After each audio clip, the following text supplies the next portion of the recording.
plus tard, je n'ai pas fini.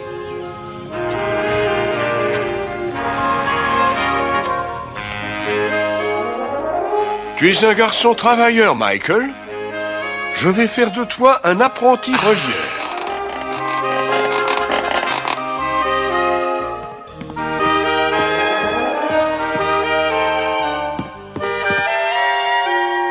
Il faudra refaire la reliure de ces encyclopédies. Ce sont des livres importants.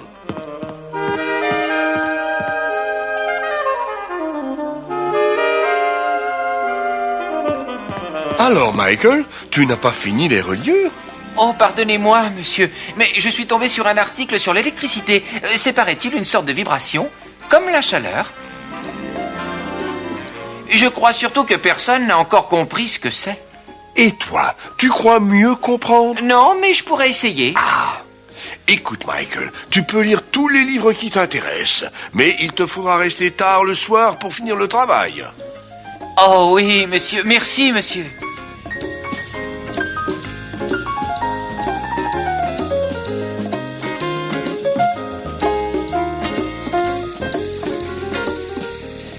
Conférence publique du savant Sir Humphrey Davy, avec démonstration. Allons, petit, ne pousse pas. Tu n'y comprendrais rien de toute façon. Je comprendrais sans doute aussi bien que vous, monsieur. Alors, l'électricité est un phénomène extraordinaire. Regardez.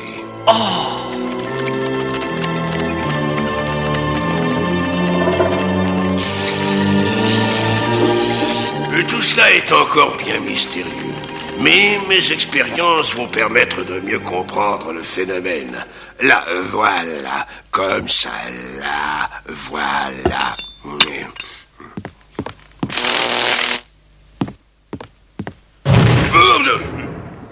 Mon Dieu, je n'y vois plus rien. Oui, les notes que vous m'avez envoyées sont pertinentes. Alors, jeune homme, vous voulez faire de la science? Oui, monsieur, ça me plairait bien. C'est un travail ingrat, mal payé, et parfois dangereux. Vous persistez? Oh oui, monsieur. Alors, comme j'ai besoin d'un assistant, je vous engage à l'essai. Vous aurez une guinée par semaine, une chambre au-dessus du laboratoire, des tabliers, des chandelles. Vous commencerez demain. Nous allons travailler avec la trichloride d'azote pour essayer de désintégrer ce corps. Mettez le masque et le calot. Tenez ce tube. Nous allons y préparer une petite quantité de trichloride. Maintenant, mélangez doucement. Mais tout doucement, hein? Oh! Attention, je vais faire le mélange. Posez le tube, là.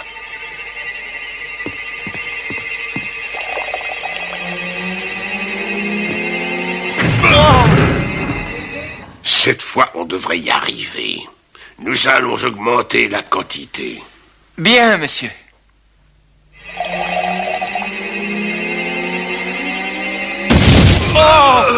Tout cela n'empêchera pas les voyages.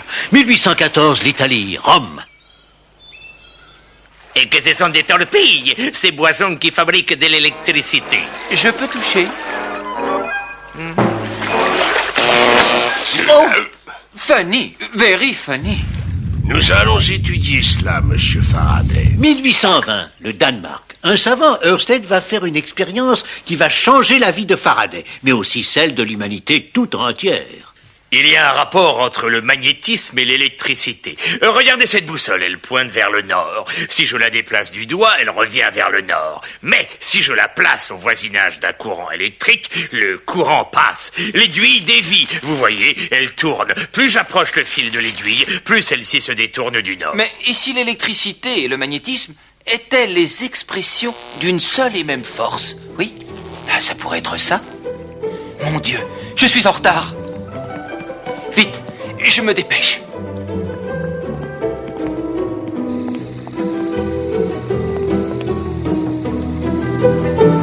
Monsieur Faraday, savez-vous l'heure qu'il est? Oh, je suis désolé, monsieur Barnard. Mon travail m'a absorbé. Nous vous attendions à 5 heures. Ma fille Sarah est très fâchée. Enfin, entrez quand même. Dites à monsieur Faraday que je ne désire ni le voir, ni lui parler. Ma sœur Sarah vous fait dire qu'elle ne... J'ai entendu, mademoiselle Sarah. Je vous prie de m'excuser, voyons. Edward, j'ai dit que je ne voulais pas parler à Monsieur Faraday. Oui, elle dit... Oh, je vous en prie. Allons, mademoiselle, pardonnez-moi. Voyons, je vous en prie. L'attraction de l'amour est comme celle d'un aimant. Il y a une induction qui génère un mouvement. Comme ça... pardonnez-moi. Oui, c'est important. Je dois partir. Les savants comprennent bien des choses, mais ne connaissent rien à l'amour. Dans une bassine de mercure, je place un aimant debout. Un fil électrique ici, épinglé à un bouchon pour que ça flotte. L'autre fil ici, dans le mercure. Je connecte les fils à une pile électrique. Ça tourne, ça tourne! Ça tourne, ça tourne! Il y a là un aimant. Eh bien, je peux m'en passer, parce que la Terre entière est un aimant. Cela veut dire que le monde est plein de courants électriques et magnétiques qui réagissent entre eux. Des forces électromagnétiques.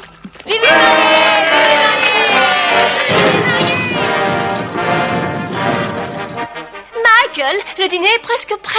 Attends, j'ai une idée. Viens, je voudrais te montrer quelque chose. Mais le dîner... Quelques minutes. Viens avec moi. Viens vite. Oui, tu m'as déjà montré ça. Mais tu vois, si l'électricité fait du mouvement, le mouvement doit pouvoir faire de l'électricité. Maintenant, tourne la manivelle, s'il te plaît. Oh, c'est merveilleux, Michael. Et c'est si joli. Comment ça se fait? Je vais t'expliquer. Regarde. Notre dîner va brûler. Tu m'expliqueras plus tard. C'est que tu vois, il y a des lignes de force qui... Pas de frottement, pas de contact. Ce n'est pas là de l'électricité statique.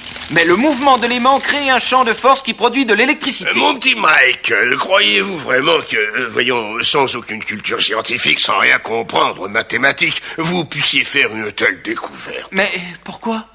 Pourquoi mon maître fait-il ça? C'est mon idée à moi. On me l'a volée. Oui, cela, je suis tout à fait disposé à le croire. En tout cas, c'est une machine à générer l'électricité. Et vous pouvez m'expliquer, messieurs, comment cela marche? C'est que... Messieurs, c'est que la Terre entière est un champ électrique et magnétique. Le compas le prouve en indiquant le nord. Les éclairs qui joignent les nuages à la Terre sont des échanges d'électricité. Je crois qu'il y a des particules qui se déplacent. Je les appelle des ions. Des particules, des ions. Ils racontent n'importe quoi. Le frottement arrache des particules électriques à l'ambre. L'ambre veut les retrouver ou en trouver d'autres ailleurs. Il les attire. Les particules forment des champs dans l'air partout. Elles peuvent passer par ce fil de cuivre.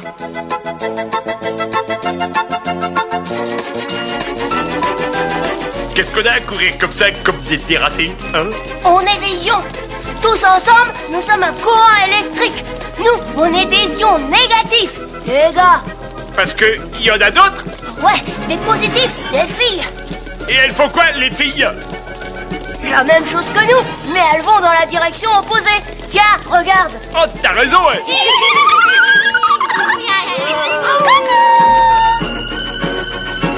C'est rigolo et on se rencontre jamais. Si, quelquefois, mais je te préviens, ça fait tilt. Attention, nous arrivons au bout du fil. Attention, tiens-toi bien. Je crois qu'on va rencontrer les filles. Ça va faire des étincelles.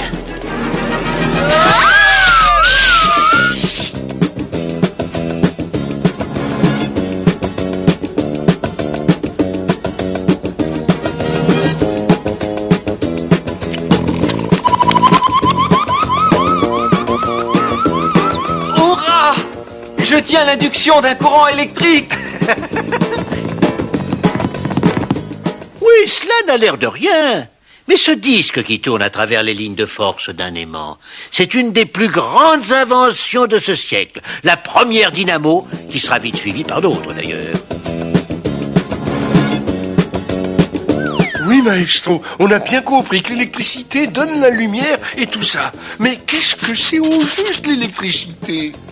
Pour simplifier, disons que c'est une énergie qui fait partie de la matière et dont les particules se repoussent ou s'attirent. Ainsi en est-il des ions que vous avez vus tout à l'heure. Observons maintenant deux aimants.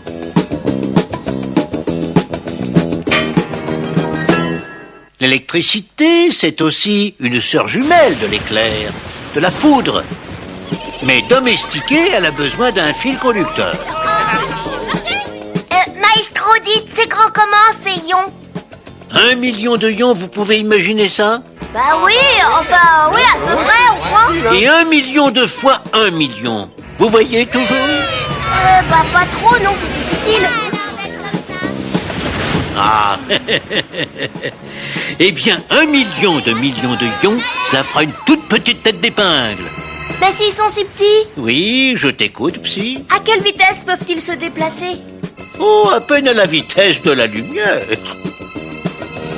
300 000 kilomètres en une seconde. La distance de la Terre à la Lune.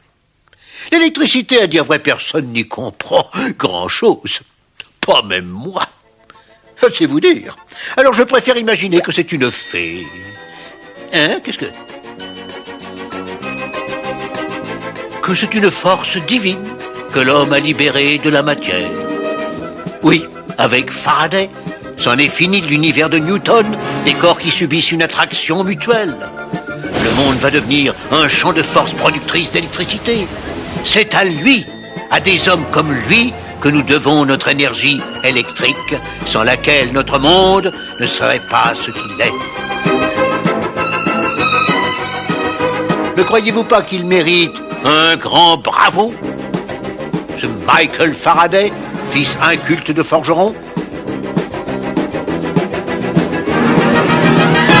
Les découvreurs façonnent pour nous des mondes meilleurs. L'œil vers le ciel, leurs pensées vagabondent ailleurs. Tourne-manège des étoiles, des planètes, des comètes. Voici que l'homme décolle, il va quitter le sol. Mes paroles, c'est qu'il s'envole. Demain, ils nous mèneront vers d'autres firmaments. Car pour eux, l'homme n'en est qu'au début de son roman. Les découvreurs